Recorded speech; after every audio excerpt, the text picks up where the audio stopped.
И снова здравствуйте, дамы и господа, меня зовут Эш, и сегодня у нас очередная порция высококачественной альтернативной музыки, которая нам подается настолько редко, что уже не замечаешь ее с первого раза. Все потому, что я лично при первом прослушивании вообще не услышал ничего там значительного и отличного в этом альбоме от там последних тех же релизов Low Roar или Cigarettes After Sex. Настолько у меня были вот замылены вот уши всем, что навыходило. Ну тут уж шоу. Но именно во время каждого последующего прослушивания уровень удовольствия от этого альбома, от прослушивания этого альбома только повышался, несмотря на один главный недостаток альбома. Он расслабляет до такой степени, что реально можно забыть о том, что звучит, и просто впасть вот в такой себе расслабленный трансовый чил, релакс, как хотите. С другой стороны, если этого альбом добивался в первую очередь, то ему это очень даже удалось, и это тогда даже к лучшему, я считаю. Итак, Tame Impala. Австралийский альт-арт, поп, сайко-рок проект, который целиком и полностью я послушал, но только сейчас.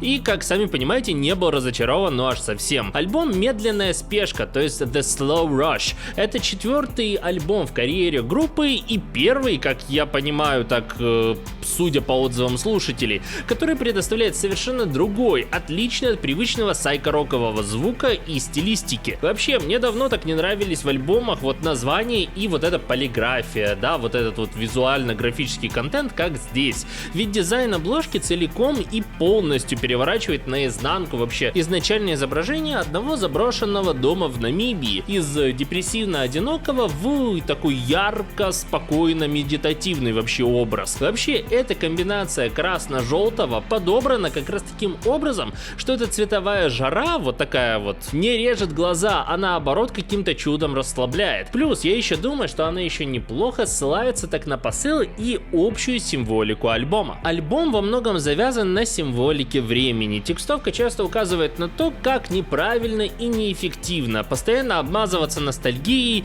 жить прошлыми страхами и тревогами, как каждое нынешнее решение отражается в будущем, ну и так далее и тому подобное. Именно из-за этого обложка альбома у меня чаще вызывает ассоциацию до вот таких песочных часов, которые где-то за кадром были разбиты, песок просыпался вокруг да около, ну а время вместе с ним. Неплохо я придумал, правда? На самом деле мне еще кажется, что это не только вот исключительно мои домыслы и фантазии, но и сами начало плюс концовка альбома прямо указывает на это даже своими названиями One More Year и One More Hour, соответственно, где герой альбома начинает свой Новый год с совершенно там другим подходом к жизни и своему месту в ней, соответственно, а в финале делает итоги своего музыкально-лирического путешествия и хочет, чтобы этот год не качался ну совсем. Вообще весь лирический контент по своей форме просто как 3 рубля, ввиду своей вот такой дневниковости, журнальности, как хотите, и описанию каждого своего эмоционального впечатления в формате вот я делаю, я говорю, но в связке с вышеупомянутым посылом альбома такой текст приобретает определенную вот такую загадочность, креативность и глубину, которая местами даже вот прошибает на эмоциональность и вызывает такое вот щемящее чувство, как в том же треке On Track, да, извините за тавтологию, описывающим путь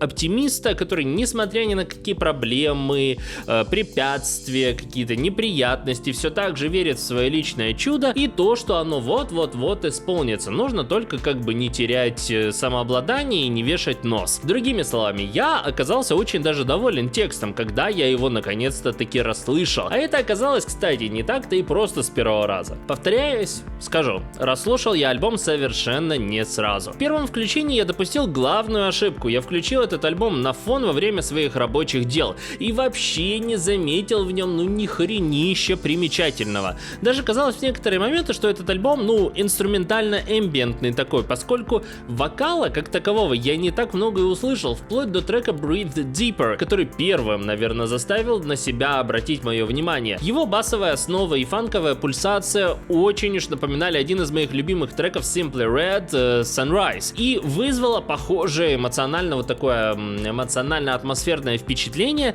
схожее с поездкой на машине по шоссе в жару. То есть вот такое оно жаркое, теплое, такое вот раскачистое, вот такое плавающее как желе. Ритмика и вокальное исполнение отдельно заставили покачивать в такт головой, а потом уже по полной подпевать треку. То есть после него к альбому я решил отнестись намного серьезнее. И прослушав вторую половину альбома все так же фоново, так уж получилось, что ж, решил включить по новой в следующие разы. И именно вот в тот самый момент, когда альбом начинаешь включать целенаправленно и слушаешь ни на что не отвлекаясь, начинаешь получать вот абсолютно все то, чего не было услышано изначально. Во-первых, он дает, наверное, один из самых лучших вот этих вот мыльных вокалов за последнее время. При этом не давая, вот по крайней мере привычное для меня вот такое депрессивно-сопливое впечатление и настроение даже в самых задумчивых и все-таки грустноватых по содержанию песнях. Во-вторых, разнообразие музыкальных основ.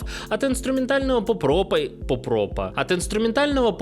и фанка до полноформатного синт-попа с буквально парой фразы и слов. Несмотря на относительно большую все-таки длину треков, у меня не совсем получается назвать их затянутыми, скучными, однотипными, как я обычно люблю жаловаться на длину треков. Хотя, опять же, я не могу не сказать, что я бы порезал лично хронометраж, сделав бы треки еще более концентрированными, чтобы сохранить их вот такую вот центричность, сгруппированность. И да, каждая песня, за исключением разве что некоторых элементов, держится сугубо на вокале, ведь именно он делает нужное настроение и динамику, ведя за собой все остальные партии на самом деле. Потому и получается для меня, что при всем вот этом традиционном и привычном для меня наборе из поп-роковых стилистик, структур, шаблонов, приемов, абсолютно всех, но при лирическом содержании и оригинальном вокале альбом получается не только танцевально привлекательным в широком спектре от фанка до хауса, но и во многом познавательным. Ведь не так часто можно услышать жизнеутверждающие посылы в музыке, которые при этом не были бы плоскими и вот такими клишейными, однотипными по типу ты не переживай, все будет хорошо. Нет, тут такого нет, тут намного все получше. Поэтому для меня этот альбом это 4,5 из 5. Ведь длительность и общая расслабленность все-таки часто убаюкивает, уж слишком. Во всем же остальном это реально один из сильнейших альбомов февраля для меня. Однозначно. А так это все на сегодня. Всем спасибо за просмотр. Если вам понравилось данное видео, то ставьте лайк. И если вы оказались тут впервые, то не забудьте подписаться на канал. Напишите в комментариях, слушали вы альбом или нет, понравился вам альбом или нет, и на что мне сделать обзор в будущем. Также не забудьте поделиться своим мнением со мной в Твиттере. Ссылочку к нему вы найдете в описании к данному видео. И стрим, не забудьте про стрим на Твиче в пятницу и здесь на Ютубе в воскресенье в 15:00 по киевскому времени, где мы можем с вами обсуждать все, что захотите, и слушать все, что захотите. А так, это все на сегодня, дамы и господа. Всем спасибо и всем пока!